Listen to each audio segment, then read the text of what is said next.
পেজে যে ড্রেসটি দেখে অর্ডার করেছেন ক্রেতা হাতে পেয়েছেন কপি প্রোডাক্ট, যার ডিজাইন এক হলেও কাপড়ের মান নিয়ে আছে প্রশ্ন। ফেরত দেওয়ার জন্য মেসেজ বা কল করেও মেলেনি উত্তর। এমন পরিস্থিতিতে পেজের দেওয়ার ঠিকানা অনুযায়ী খুঁজেও মেলেনি দোকান। অর্ডার করা 8টি ড্রেস নিয়ে পড়েছেন বিপাকে। পুরাই একেবারে লো ক্লাসের ড্রেসগুলা রাস্তাতে যে বিক্রি করে 100 টাকা করে 150 টাকা করে যে ড্রেসগুলো বিক্রি করে এগুলা দিছে, অথচ দেখাইছে কত এক্সপেন্সিভ ড্রেস আমাদেরকে দেখাইছে। আমার ফোনেতে ফোন দিতেছি, ফোন ব্লক করে দিতেছে, আরেকজনেরটা দিয়ে আমি কথা বলে ওটা ব্লক করে দিতেছে। না, সেই দোকানটা পাচ্ছি না, তো দোকানের নাম্বারটা আছে।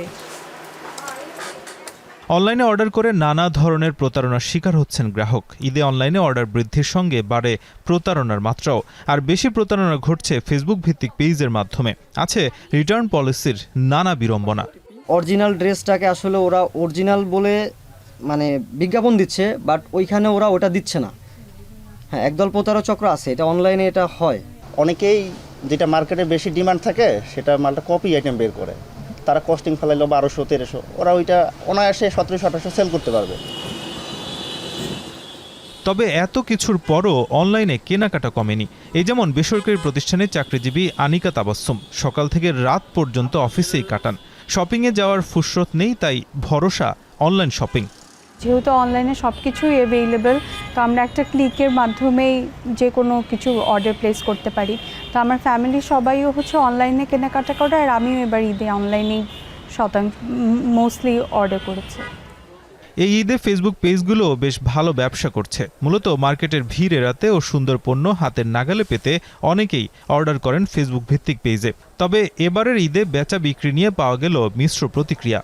বেসিক্যালি আমরা 12 মাস মোটামুটি টুকটাক ভালো বেশি, কিন্তু রমজানের খারাপ অবস্থা খারাপই যাচ্ছে। দেখা যায় ব্যাপক চাহিদা, লাইক আমাদের স্টক আউট হয়ে যাচ্ছে। অলরেডি অনেক ডিজাইন আমাদের স্টক আউট, আমরা দিতে পারছি না। মানে পেজে অনেকেরই কমপ্লেন যে কখন পাবো। মানে গরম, তার জন্য ধুতি কাপড়ের মালটা একটু বেশি চলতেছে, যেন পাতলা মানুষ গরমের জন্য পড়তে চায়। E commerce association of Bangladesh e-CAB বলছে, দিনে প্রায় 7 লাখের বেশি ক্রয়াদেশ আসে অনলাইন শপিংয়ে। ঈদ এলে তা দাঁড়ায় 8 থেকে 10 লাখে। আর এর পেছনে মূলত কাজ করে নানা প্রকার ছাড়। তবে এসবের মাঝে প্রতারণা হলে কি ব্যবস্থা নেয় দেশের ই কমার্স প্রতিষ্ঠানগুলো? যদি কোনো কমপ্লেন থাকে এবং এটা জেনুইন কমপ্লেন হয়, আমরা সাথে সাথে কাস্টমারকে রিফান্ড করে দিই। তারপরে আমরা সেলারের বিরুদ্ধে ব্যবস্থা নিই। অথবা দেখা গেল যে সে ভুল করেছে, তখন হয়তো তাকে আমরা একটা তার পয়েন্ট বেজে থাকে, পয়েন্ট কমানো থাকে। সো এরকম ডিফারেন্ট লেভেলের আমাদের পানিশমেন্ট করা আছে। উৎপাদক এবং যারা আমদানিকারক আছে তাদের মাধ্যমে প্ল্যাটফর্মে প্রোডাক্ট অনবোর্ড করার চেষ্টা করেছি। এতে করে কম রেটের প্রোডাক্ট পাওয়া যাচ্ছে। আমরা প্রায় 5 কোটি টাকা সমমূল্যের গিফট ভাউচার দিচ্ছি। পণ্য কেনা বেচার রিফান্ড ও রিটার্ন পলিসি মেনে চলে ই কমার্স প্রতিষ্ঠানগুলো। তবে এর সময়সীমা 30 দিন পর্যন্ত করার দাবি গ্রাহকদের। আর পণ্য যা দেখানো হচ্ছে তাই গ্রাহককে দেওয়ার বিষয়টি নিশ্চিত করার পরামর্শ বেসিসের সাবেক সভাপতির।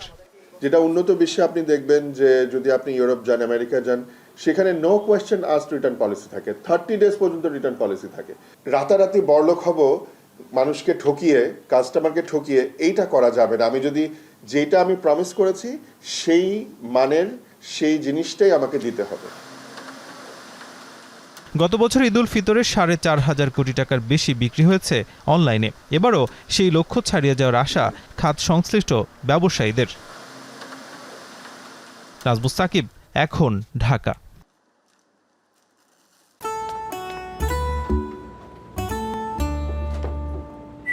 এই ঈদে জুয়েলারি ক্লোদিংয়ে বিকাশ পেমেন্টে ডিসকাউন্ট।